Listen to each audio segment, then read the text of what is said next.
Good afternoon, everybody. I'm LG. I'm back. I'm the founder of the First Mint. You saw me yesterday talking to Roham, and today we're back for day 2 of First Mint Fest. Yesterday was an excellent day. Thank you to everybody who watched and attended and collected POAPs and watched and chatted during all the streams. Looks like everybody had a great time. And today we have a second day that is fully loaded for you. So strap in. There's lots of great content coming today, and I'll see you at the end of the day for the Metaverse Party. For now, I'll hand it over to Stephen Young. Thanks, LG. Really great to be here. I've got a bit of a background with Top Shot, so it's good to kind of bring everything full circle again.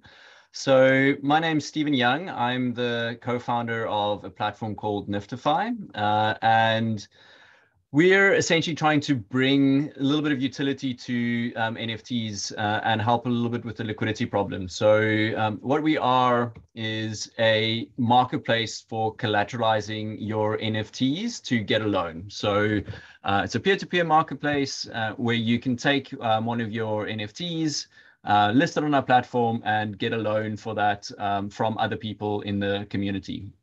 So I'll give a very quick rundown of how it works, and then maybe talk a little bit more about kind of where I see this kind of thing going in the NFT space. As you're sure you've heard from lots of other projects over the last couple of days, there's everything from art to generative art to music rights to like NBA Top Shots moments and a whole bunch of other stuff coming as NFT assets. And what's happened over the last little while is these assets have really just kind of skyrocketed in price. Like these little alien zombie CryptoPunks here are selling for literally millions of dollars, and a lot of people got them for free a couple of years ago. So for a lot of people, these NFTs essentially are like a large portion of their net worth all of a sudden, by surprise. Now they're kind of just sitting there in their wallets. They don't want to sell them because they still believe in that we're kind of very early on in the space, but they would like to kind of do something with this collateral and all these assets that they now have kind of built up without having to sell them necessarily. So essentially what we allow is for NFT holders to use these NFTs as collateral. So you can put any ESC token up for collateralization, and then other people who also NFT owners and collectors can offer you loans on these assets.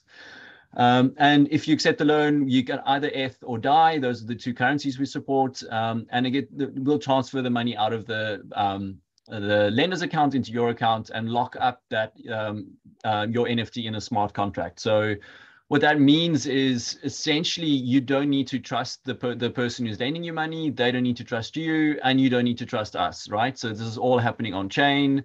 Never take custody of your assets. They're always securely stored in our smart contract or in your own wallet. And then from a lender side, they can then go do loans on their on these NFTs. So we're seeing people taking about 20 to 40% interest rates on these assets, and that kind of is a little bit better than you can get in some of these money market protocols. But the other thing that people do this for is they're essentially window shopping, trying to hope almost that people are defaulting on these assets, right? So typically loans are around 50% of what the actual value of the asset is if you had to sell it on the open market. Which means if the borrower ends up defaulting, the lender basically gets an asset for significantly cheaper than they would have had to if they had to buy this on the open market themselves. So I'm going to just walk you through a little bit on how the process actually works, and then I'll tell you a little bit of an origin story of how we kind of came to this idea. And tell you a bit about the connection with Top Shots and how like the connection with the Dapper Labs team also. So say you've got a NFT and you want to get a loan on this. What you can do is you come to our website, connect your MetaMask wallet, and then you'll be able to see your assets there, and you can then list it on our platform as collateral.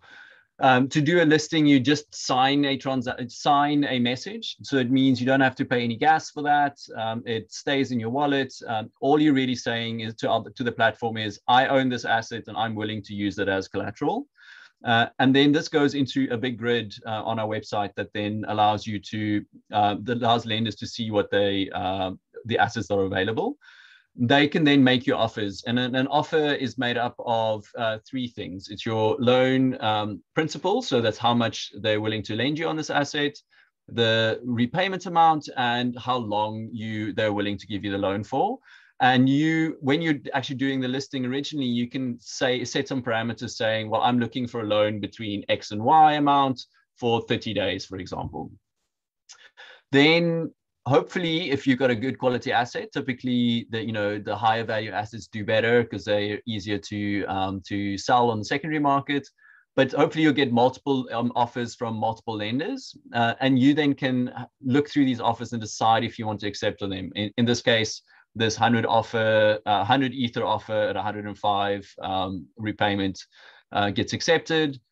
The money gets transferred out of the lender's wallet directly into your wallet, and then your NFT gets transferred out of your wallet into our smart contract where it's locked in escrow.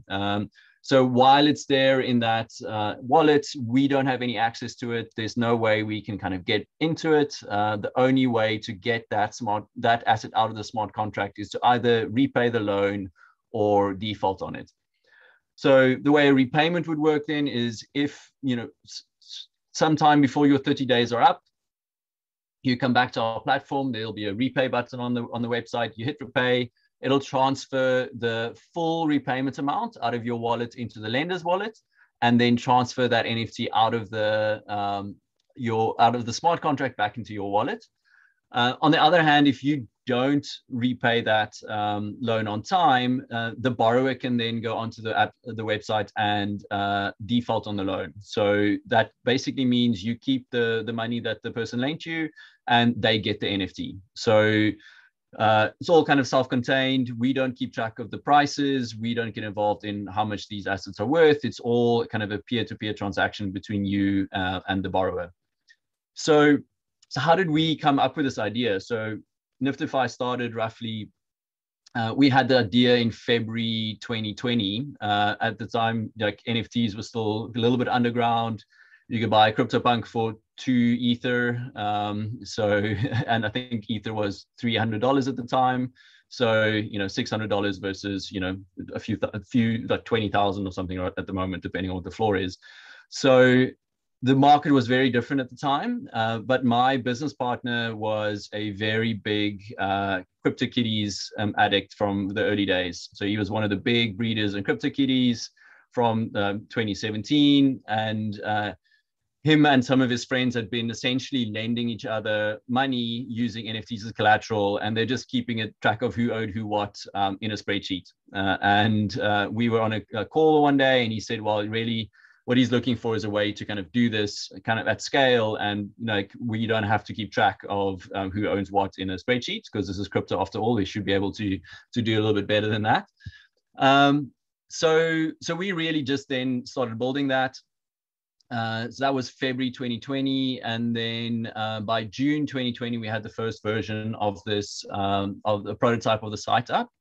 And then shortly after that, it was the NBA Top Shots beta program. And because Mads was early up in the CryptoKitties community, he was in there along with a bunch of his friends who were doing these loans before via spreadsheets.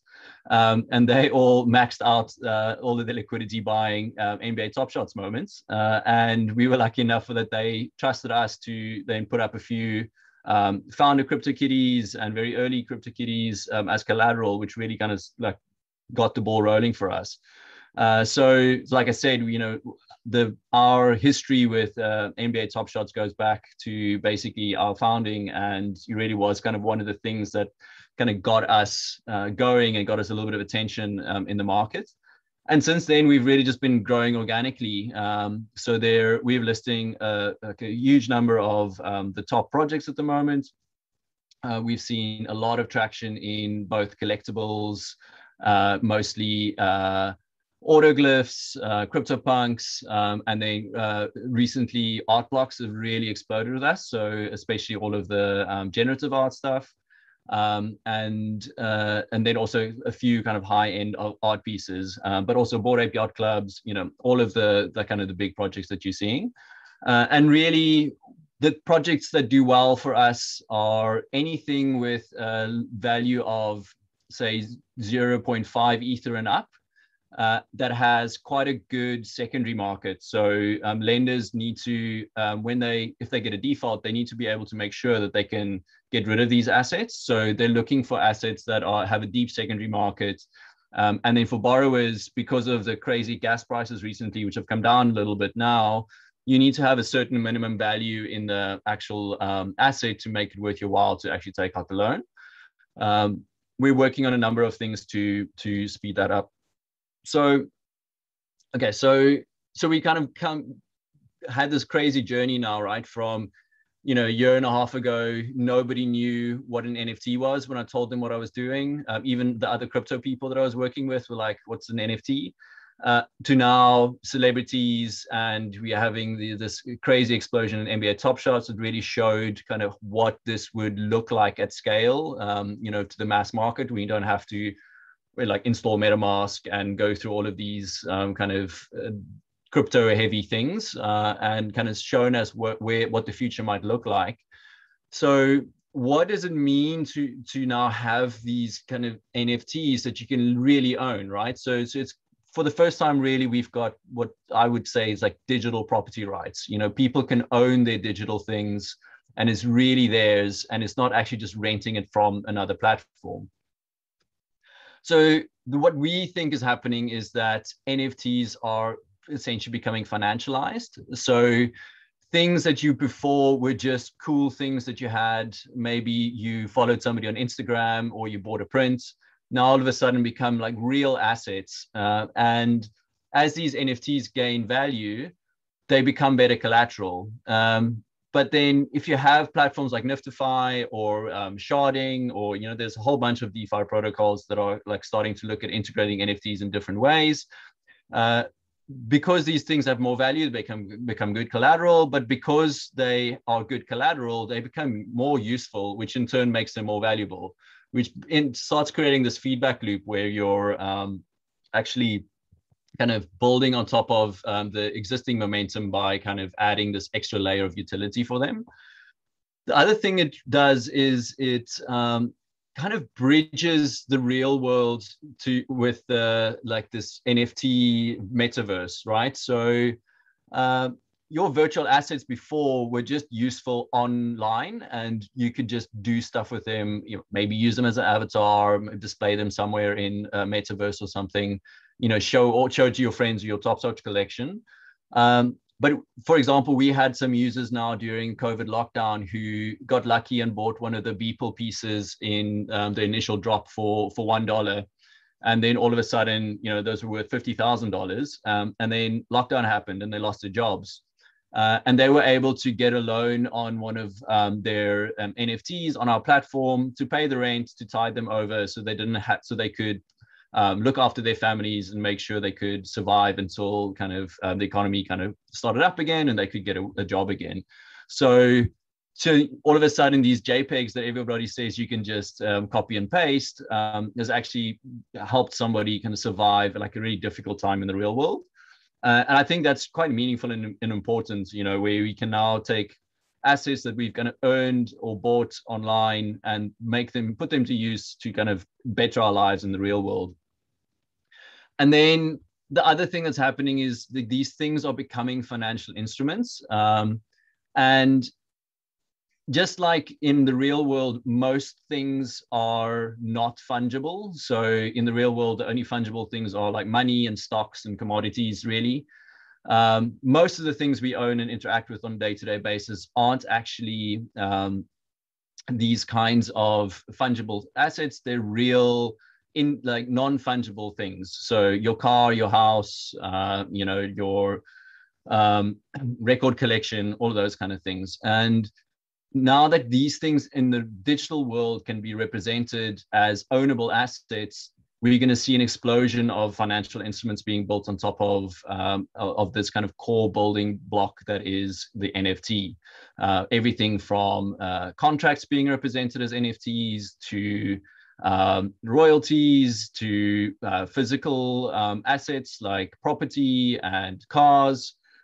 So really, I think we're all kind of really early still in this huge explosion of what's going to come for NFTs and this economy that we're kind of building together. And if you think about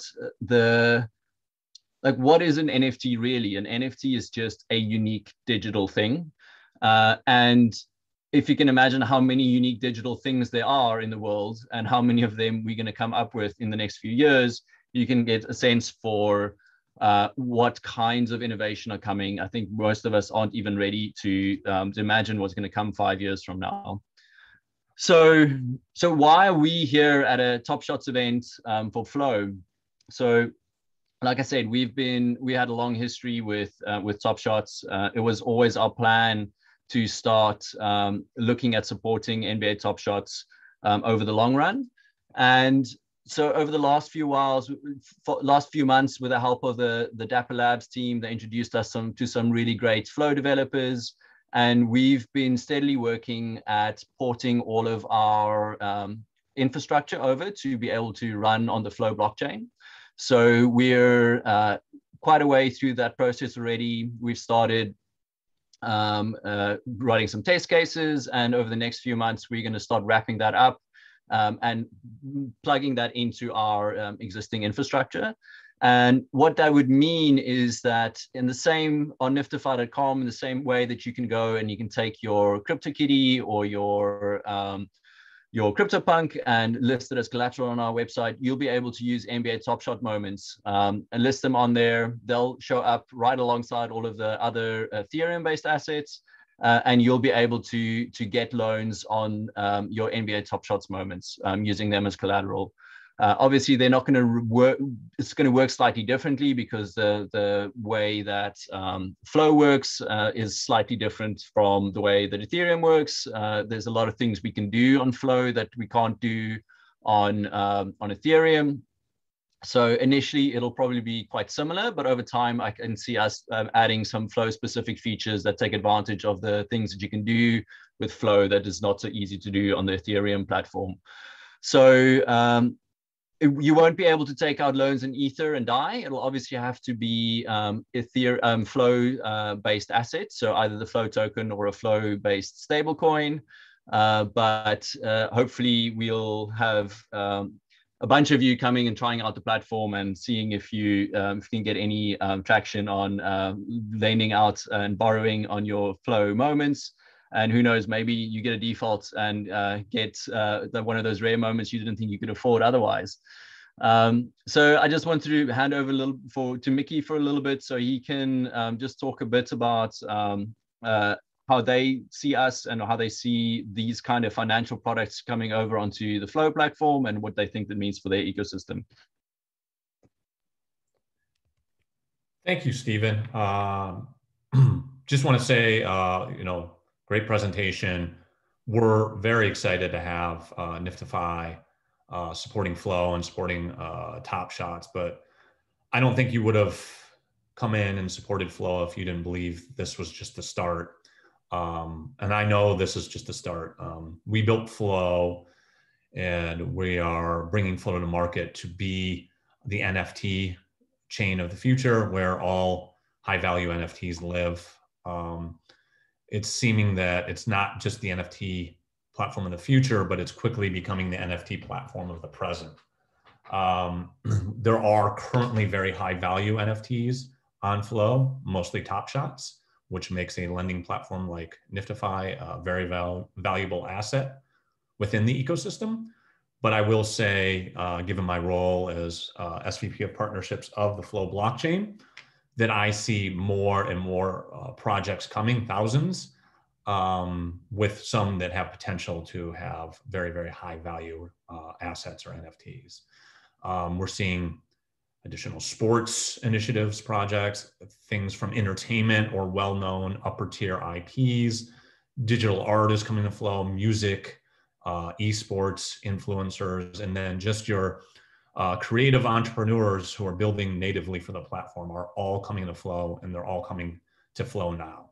So in general, whether it's Flow, whether it's Ethereum or any other chain in the space, we're just scratching the surface of what NFTs are and can be. We're just scratching the surface of what the power of smart contracts in terms of these types of financial instruments, or whether it's composability or a combination of both, what that looks like at scale. We still haven't seen NFTs or smart contracts at true scale. Flow is positioned to bring it to scale and bring it to the mass market.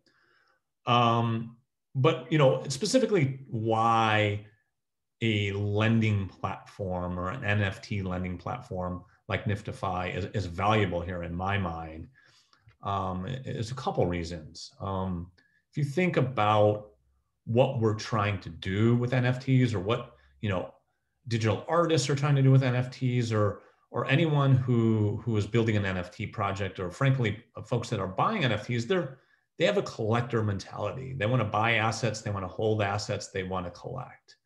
So NFTs, for a big part of it, are for collectors.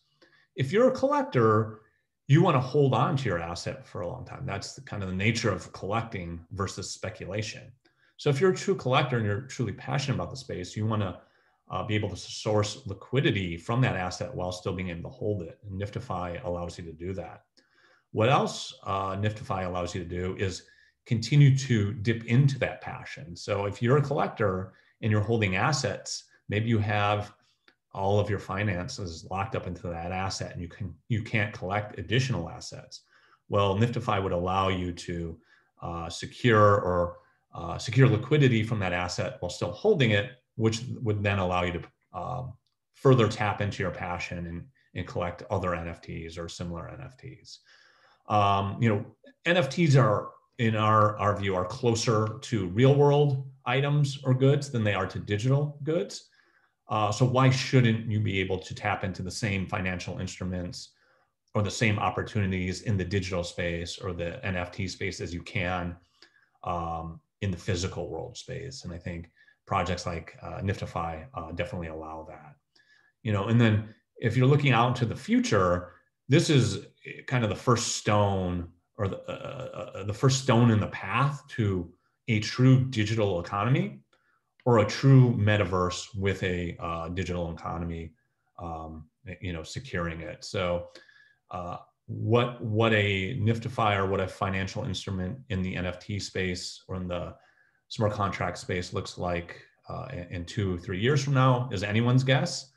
But I would say that the NFTfi lending product is probably a first good step in discovering where this might go in the future.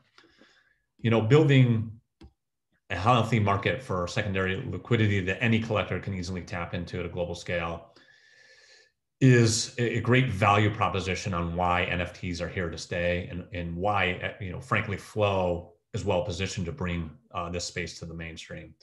And we're super excited to have NFTfi as one of the Flow pioneers in this space, helping us bring Flow to a mainstream collector audience. And with NFTfi, the thriving user community on Flow now has another tool in their belt to empower their passion, to power their collection, allow them to do what they love, accessing liquidity without having to exit some of their favorite collections, exit some of their favorite NFTs, and continue to participate. So we want to thank NFTfi for joining us with this presentation and for their full support of Flow, the Flow blockchain. Thanks, Mickey. Yeah, and to just elaborate on some of those use cases that you were talking about, we've got a couple of collectors, they're still in university, bought a few autoglyphs early on, and all of a sudden are sitting on a ton of value, and they essentially are basically just rolling loans the whole time. So they take out a loan, then they're liquid, they can do other stuff with that. They're finding opportunities to flip some other NFTs, buy into a new project potentially, Sometimes they're kind of viewing DeFi or like yield farming during that period. So essentially that allows them to, exactly like Mickey said, is you have both the NFT and you've got access to that capital, which allows you to leverage your position and kind of grow either your collection or your actual crypto holdings. The other thing that we are seeing people do actually is use loans almost as a hedge against the market crashing. So, you bought a whole bunch of CryptoPunks. You're afraid that the market might drop over the next 3 months. If you take out a 90-day loan at 50% of the value of that asset, you've capped your downside to 50%. So we're seeing some people do that. And that's kind of showing you how creative people are already getting with these very simple tools. And really, NFTfi isn't just a lending platform. So really what we're trying to be is the financial rails for NFTs. And in the beginning, liquidity and leverage really are kind of the things that you need in a new kind of growing market for people to be able to do more stuff, But over the long run, more and more financial products are going to become necessary. In the same way as in the real world, you've got a lot of different financial products that kind of use different assets as collateral. So everything from hedging to just a plain escrow service. If you want to use us inside another project, that's the other thing that we're doing, is building out an API. So if you're a marketplace, for example, and you want to be able to add some lending utility to your platform, you don't want to kind of build that all out yourself, you can use us. If you've got a game where there's some kind of lending mechanic inside the actual game, you don't have to build that all out yourself. You can plug into ours. So this kind of money Lego concept that we've seen play out in the kind of Ethereum DeFi space, I think is going to apply in the NFT space as well. So, so I think this is just the start. What we're trying to do right now is focus on this. Lending's a big focus. What we're really excited about with Flow is how the fact that transactions are so cheap and so fast, it just means you can actually have a completely different mechanic to what you have on Ethereum. In Ethereum, it's single assets. It's very expensive to transfer a bundle of assets in and out of escrow. So you need to have a single asset that's worth a lot to be able to make these loans. With Flow, it's much easier to take out lower value loans or bundle a whole bunch of assets up together, and then together they're worth more. So then you can take out a higher value loan on that. And then I think as we kind of get more and more comfortable and familiar with Flow, and we see like what we can do on there, I think there's going to be products that we're going to dream up that we just couldn't do if you didn't have a higher transaction throughput. So we're very excited to be on the Flow platform and see where it can take us over the next few years. So yep, that was it. We're gonna be in our NFTfi Discord. So if you guys have any questions, Strawberry Sith from our team is busy manning the channels there. So feel free to check that out. If you guys are interested in checking out what's happening, feel free to jump over onto our Discord.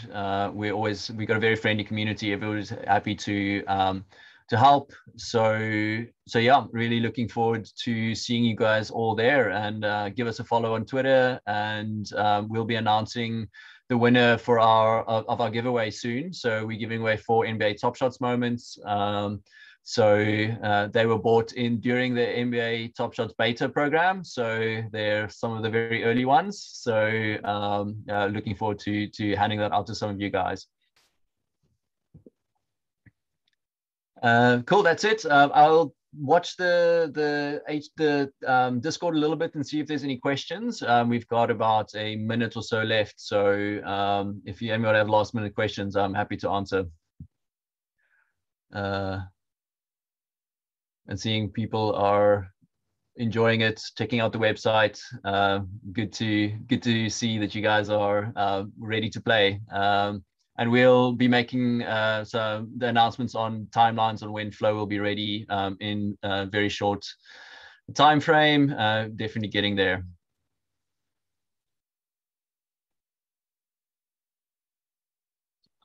Thanks very much, guys. Thanks.